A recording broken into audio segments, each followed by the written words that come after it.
Europe 1, les carnets du monde. Avec Sophie Larmoyer, et ça y est, après 8 ans d'austérité, la Grèce s'apprête à sortir du plan d'aide européen. Oui, les ministres des Finances de la zone euro sont arrivés à un accord dans le courant de la nuit dernière sur les modalités de cette sortie prévue le 20 août prochain.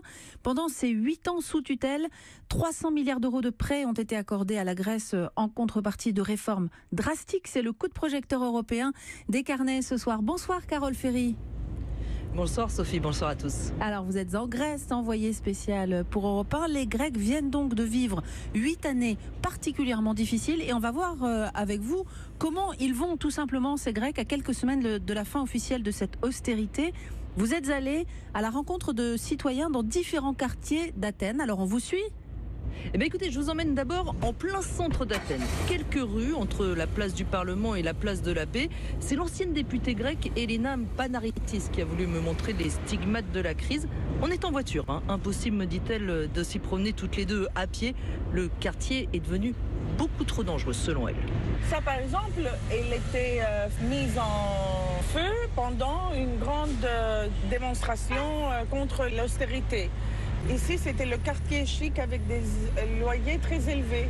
Et maintenant, tout est fermé. Et il y a des grillages partout, il y a des graffitis partout. C'est comme si c'était une bombe atomique qui était détendue ici. Hein. Regarde. Mon Dieu, il fait la drogue là, devant nous. Il se shoot. Il n'y avait pas avant. Il n'y avait pas. C'est la décadence. Alors attention, hein, à part ces quelques rues, Athènes reste quand même très sûre. Une véritable sérénité, convivialité se dégage même des terrasses où l'on boit du café frappé entre amis. Il faut se poser avec les Grecs pour comprendre le traumatisme de ces années d'austérité. C'est comme ça que j'ai rencontré Stratos dans son pressing d'un autre temps. Avant la crise, il était propriétaire de 6 établissements. Il a tous dû les fermer et licencier ses 11 salariés.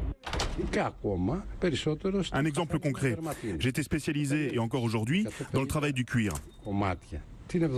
Quand tu as 150 pièces par semaine, que tu passes à 100, tu te dis, bon, je vais faire face. Et à ce moment-là, tu n'imagines pas qu'en 2-3 ans, tes 2 principaux concurrents auront fermé et que les pièces en cuir, eh bien, tu n'en auras plus que 7. Avant, ma femme allait au marché du quartier le matin pour choisir les meilleurs produits. Maintenant, elle y va à la fin, quand les prix ont baissé.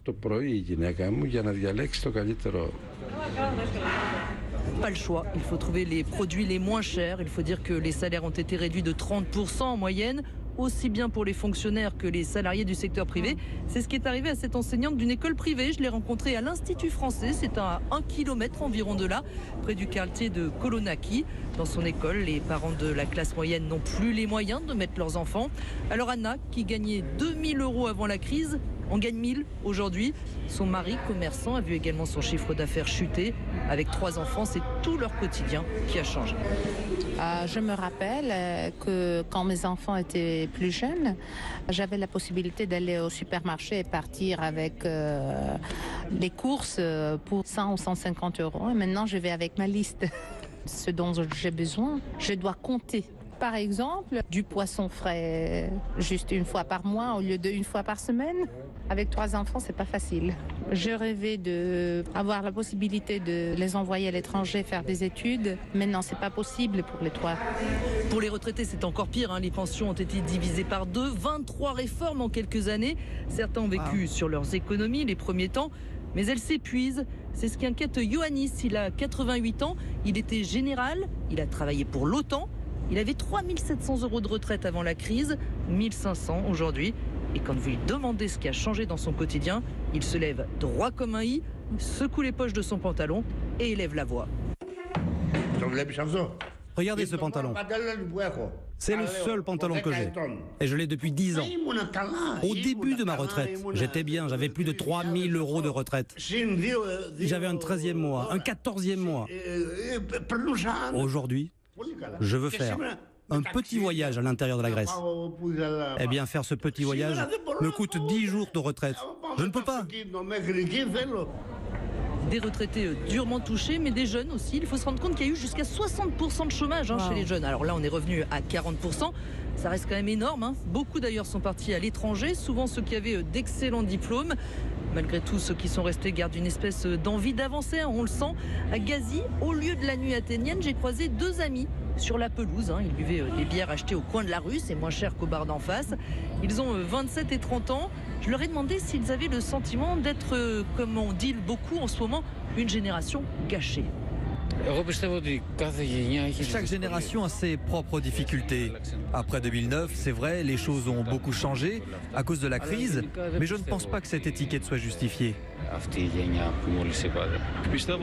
Si, je crois qu'on a été sacrifié, mais ce qu'il dit est vrai. Chaque génération doit faire face à ses propres difficultés.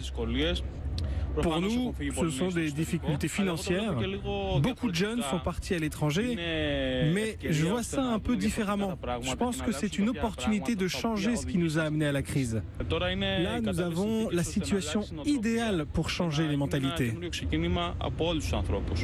Vous voyez donc, Sophie, ce sentiment qu'il fallait peut-être finalement en passer par là pour mieux repartir. Alors justement, Carole, cette idée que les efforts, les sacrifices étaient peut-être nécessaires, est-ce que c'est un discours que vous avez entendu chez beaucoup d'autres Grecs ? Eh bien oui, figurez-vous, pas chez tous bien sûr, mais beaucoup m'ont dit que oui, peut-être ils avaient vécu trop longtemps au-dessus de leurs moyens et que finalement il fallait redresser la barre.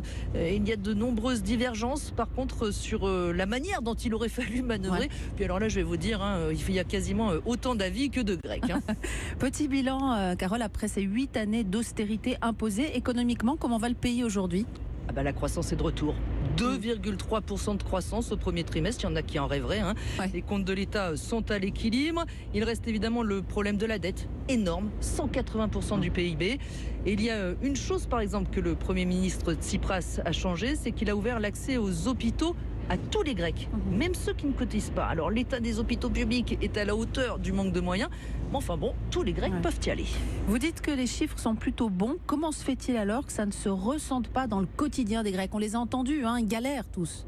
Alors ça, Sophie, vous savez, il faut toujours du temps pour que les chiffres se diffusent dans la réalité. Surtout que là, vous avez 25% du PIB qui a été détruit. C'est un quart de la richesse du pays. Alors même avec une croissance à plus de 2%, il va falloir du temps pour récupérer ce qui a été perdu. Mais il y a de vraies raisons d'y croire, je pense. Déjà parce que le secteur du tourisme marche très fort. Chaque année, le pays bat un nouveau record. 30 millions de visiteurs espérés cette année. La Grèce bénéficie notamment des touristes qui bougent de l'Égypte, la Turquie ou la Tunisie. Et du coup, vous avez de grandes chaînes hôtelières qui ouvrent de nouveaux établissements. Les investisseurs commencent également à revenir. Le roi Merlin, par exemple, s'est installé. Tesla, la marque américaine de voitures électriques de luxe, va le faire. Et ça, c'est vraiment le signe que le monde de l'économie croit au potentiel du pays. Voilà, donc bientôt la fin de cette grande parenthèse de purgatoire pour les Grecs. Je crois que c'est le plus long plan d'aide de l'histoire de l'Union européenne. Merci beaucoup, Carole, de nous avoir proposé cette photographie donc, de la vie des Athéniens, en l'occurrence, à quelques semaines de la fin de ce plan d'aide. À bientôt, Carole. À bientôt, Sophie.